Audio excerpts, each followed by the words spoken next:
Hello, Dennis coming at you. It's a rainy day. I just got my housewife duties done because in our life right now, I'm keeping the home fires burning by doing what my mother did.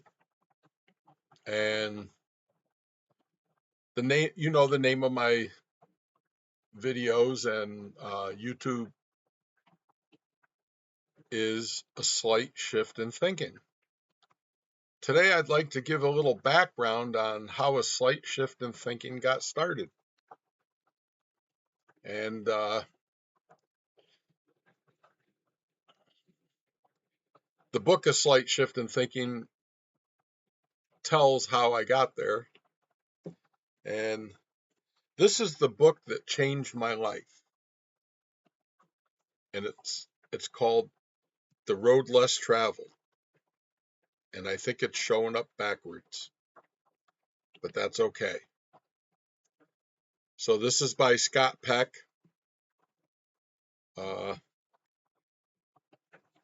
When I was hurt, my heart was broken. My wife left me. I didn't know what to do.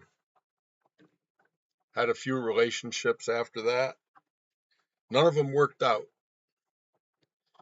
And this book told me in a subtle way, Dennis, your whole life you've had 3 relationships, and all 3 of them broke down. The first one was 20 years. I have 2 beautiful children from that relationship. But all those relationships broke down because of one common denominator, and that was me. In this book, The Road Less Traveled, showed me how to keep the focus on myself. And what could I do to make future relationships better? And I read numerous books, numerous books, because I was hurting and I didn't know what to do. I actually started drinking because of it. And my hero in the music world was Keith Whitley. And he had an album that said, I'm no stranger to the rain. High road, low road, any kind of side road, as long as it gets me back to you. I was still a codependent. I was looking for somebody in my life. And at the same time, his wife, Lori Morgan, had gone out on tour and he stayed home. And he stayed home and he drank. And I was drinking. And I sang his songs with fervor alone, uh, because I was living the same life he was. I was alone and I was broken. And so the song that really stuck with me is I'm no stranger to the rain. I'm a friend of thunder. Friend, isn't it any wonder that lightning strikes me? I fought with the devil. I got down on his level. I didn't give in, so he gave up on me. Well, that's not how it works. He doesn't give up on you. He just comes in from the back door. So I was driving somewhere, took about a half-hour ride to get there, and I had a 1978 International Scout AM/FM radio, no tape player, well, they didn't have CDs back then. And I heard the whole album, all the songs of Keith Whitley on the radio. And I said to myself, how is this happening that these songs that I'm living my life by are being played on the radio one after the other? And at the end of the last song, the announcer said that was in respect to Keith Whitley, who they found in his house today, dead because he drank himself to death. Well, that gave me enough reason to put the alcohol down. So I put the alcohol down, and I worked on myself. I went to Al Anon. First, I went to AA. I wasn't really an alcoholic. I thought I was, but I wasn't really. And this little old lady said, Dennis, I think you should go to Al Anon. So I went to Al Anon, and I found my home there. And Al Anon taught me to keep the focus on myself. Nobody else in this life means anything to me or means more to me than myself. I have to first love myself. And I had to learn how to do that. So I had a mentor for 20 years. His name was Bill Smith. He was a master in divinity. He graduated Yale. He was a psychologist, and he was a shaman. And I went 20 years to him. He taught me everything he knew. And I just loved the man with all my heart. He became my surrogate father. He became a person that I could look up to and I could respect. And there weren't many of those in my life. Today there are, because even the people that got me into the road less traveled and a road of looking at myself, that would be my parents and my brothers, I appreciate them because the life they lived wasn't fun. But the life they lived taught me that I needed to find a better way. So they're actors in this movie that I'm living, and they played their part perfectly because it forced me into recovery. Right now, after 10 years of being single, and this is years and years ago. Matter of fact, my current marriage is 21 years, but we've known each other for 28 or 29. And she is the biggest blessing that ever came to me. And I think the reason for that is I love myself. And when I saw myself in her, I said, wow, she's a good person. And I told her, I says, you're a good person. She says, wow, somebody noticed. Well, we're married now. We've been married for 21 years. Her name is Mary Ann. She's just the biggest blessing I ever received. And that came from me getting to where I could send out a vibration of love and non-control and all that. And she came into my life. We've both taught each other during our 21 years of marriage. I love it. I'm married to a person that will disagree with me and tell me they don't think I'm right, but I can have it. I can have my opinion. And I feel that way about her. If she disagrees with me, I don't need to change her opinion because whoever she is an accumulation of everything she's done her whole life. What I am is an accumulation of everything I've done in my whole life. Today, I let everybody be who they are. And I don't get offended.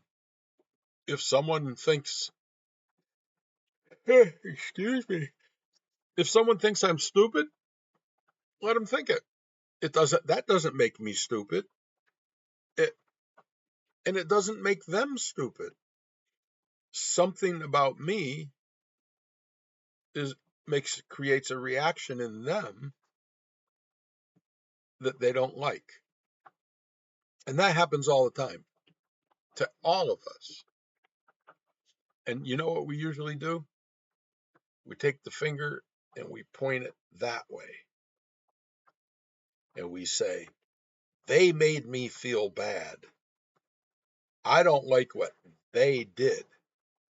Now, if you look at my hand, my one finger is pointing at them. But these three fingers are pointing back at me. Dennis, you want the solution? Look back at yourself. There's something about myself that put me in a position to not like what that person's telling me. I did that myself. Because I know, like Bill had taught me after like 10 years of therapy, he said, Dennis, you're God showing up as Dennis. I'm God showing up as Bill. And we're sitting here and we're having a conversation. And that's how it works. And if someone comes at me and they look annoyed and they're ready to yell at me and scream at me, I just stand there in silence. I don't defend myself because you know what? I'm God showing up as Dennis. You can have any kind of opinion you want about me. And I'm very glad that whatever I am made you react. So maybe you can point the finger at me and see the three pointing back at you. And what was it about me that caused that? And you're always going to find out it's yourself. It's the way I look at the world.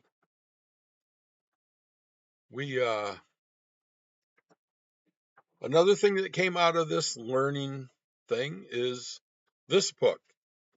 It's called A Slight Shift in Thinking. It's written by me. And it says how I went from a victim. Oh, my wife is on the phone. Just a second. Hi, Marianne. We're on video. Oh, we are. Yeah. I need you to do me a favor. Could you do that? What's that? Or get my purple calendar. I think it's on the couch or the table. Okay, I'm going to stop the video. Oh, I'm sorry. No problem. Just a minute. It didn't stop. Okay. I'm back. I'm doing my housewife duties. And what that is when Marianne needs something, I get it for her. So I got her schedule and got her all straightened out. So I was talking about going from a victim. My whole family had a victim mentality. My dad would come home from work and say, "Oh my God, I drove to work and there are all these idiots on the road. They don't know how to drive. I got to work," he's a manager, "and all my employees, they were idiots. I drove home, there were more idiots on the road, and now I'm home." And then he sits down, has his two shots and a beer before dinner on an empty stomach, and he starts watching the news.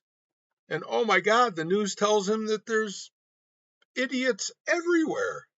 And that's what the news is all about. Idiots, idiots, idiots.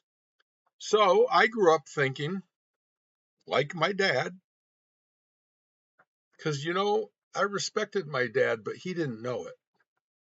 He didn't know it because he didn't respect himself. And I became like him. And I went into the army. I became a soldier. I felt like it was my duty. It was 1969. It was during Vietnam. All my friends went from basic right to Vietnam. They sent me to Fort Hood, Texas. I said, "What am I, defective? How come I didn't go?" And they wouldn't tell me. But at the time, come to find out, they wouldn't. My brother was in Nam already. He was in the Navy. My older brother. He was 3 years older than me. They wouldn't send two brothers to the same battle. And that's a rule in the military that I never knew about. And I guess the movie Saving Private Ryan's about that. So he died from Agent Orange, and my book is dedicated to my brother. And I'm so grateful. I'm grateful for my younger brother. He was 11 years younger than me. He died from drugs and fentanyl and alcohol. And I'm still, that comes to my mind all the time. I tried to help him. I kept trying to help him. But Al Anon taught me you can't help somebody that doesn't want help. You can only help yourself. And there's nothing I could do. That was his destiny. So Al Anon, this is my ODAT. One day at a time, we call it in Al Anon. It's all wore out because I read it a lot. And then one of the books that Bill hooked me up with is the Tao Te Ching. The Tao Te Ching has changed my life. I let myself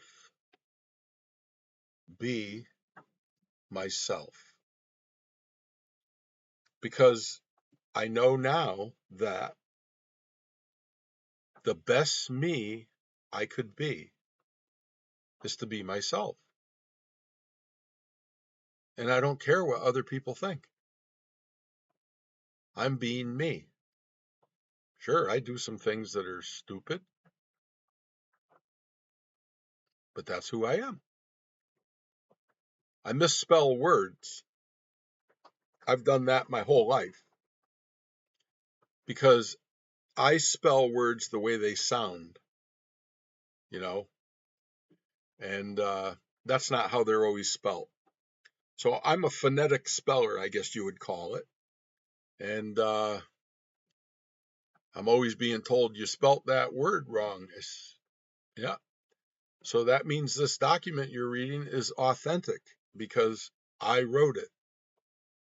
If AI wrote it, it would all be spelled correctly.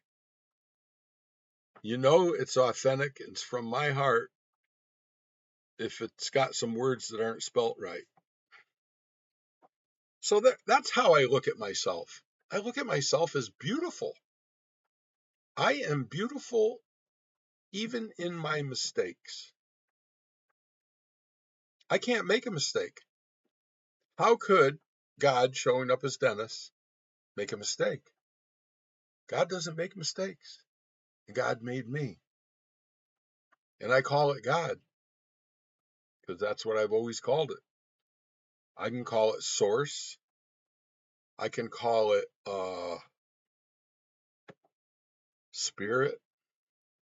I can call it Allah, Buddha, Krishna. It doesn't matter. It all goes to the same place. And we're all going and came from the same place. My spirit isn't in my body. My body is in my spirit. My spirit is around me. It's huge. If I come from the heart, it gets bigger.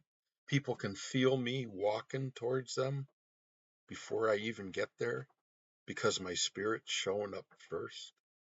And it's a good spirit and it's a loving spirit. And there are people who want to be angry and they want to be upset. And when I'm walking, before I even get there, they get out of the way because they don't want what I got. My love and my peace might be contagious, and they don't want that because they're happy being who I used to be, which is the victim. If you think you're a victim, it's okay. That's part of the process. When you realize that you can write your own book, my life is my own book, and I'm writing it. That's called freedom. When I was a victim, I didn't have freedom because any power that I had I gave to the idiots. That guy's an idiot. Oh, that's why I'm upset. No, I'm upset because I gave that idiot my power. I don't give people my power today. You can comment on this video when I post it, and if you disagree with me, I still love you. I don't know where you're from. I don't know who you are, but I'm going to continue these videos, and I'm going to try and remember where I stopped and go on from there, because this person who was a victim originally is now a free, loving spirit with the most beautiful woman on the planet in his life that loves him. And what's more important is I love myself. And I want to give that to everybody I meet.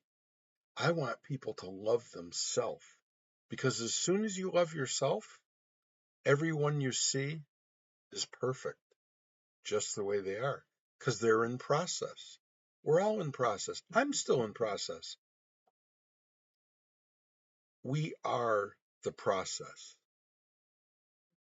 So just love yourself through the process. So I'm going to get going now. I love you, and I don't know who you are. I don't know where you're from. I don't know what you did.